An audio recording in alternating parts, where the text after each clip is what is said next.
বিপদত পৰিব যদি বেংকত নমিনি ৰাখোঁতে এইটো ভুল কৰিছে। আজিকালি ডিজিটেল যুগ, যিকোনো বেংকিং ট্ৰেঞ্জেকশ্যন আজিকালি কেইটামান মিনিট বা ছেকেণ্ডছত কমপ্লিট হয়।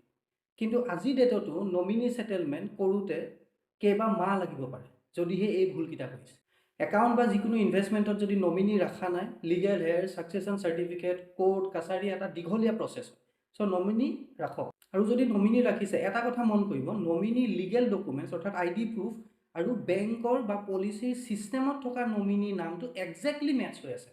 সাধাৰণতে কি হয়, স্পাউছ বা ৱাইফক নমিনি এপইণ্ট কৰিছে, কিন্তু তেওঁৰ ID প্ৰুফৰ মতে বিয়াৰ আগৰ নামটো হৈ আছে বা ছাৰনেমটো হৈ আছে, বা ল'ৰা ছোৱালীৰ ক্ষেত্ৰতো তেওঁলোকৰ ডকুমেণ্টছৰ মতে একজেক্টলি পলিচিখনত বা বেংকত নমিনি নামটো আপডেট হৈ আছে নাই, বা ধৰি লওক বহুত বছৰ আগতে এটা পলিচি কৰিছিলে, হয়তো নমিনি তেতিয়া আপুনি বেলেগক এপইণ্ট কৰিছিলে, কিন্তু সেই মানুহজন হয়তো আজিৰ দিনত নাই।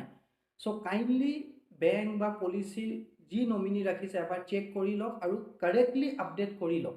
নহ'লে পিছত বিপদত পৰে নমিনিজন, যোনে আকৌ ID প্ৰুফ শুদ্ধ কৰাব লগা হয় বা কোৰ্টৰ পৰা এফিডেভিট বা নটাৰী উলিয়াবলগীয়া হয়। এইটো এটা খুব দীঘলীয়া প্ৰচেছ। চ' সেইকাৰণে আজিয়ে নিজৰ নমিনি চেক কৰক আৰু কাৰেক্টলি আপডেট কৰক।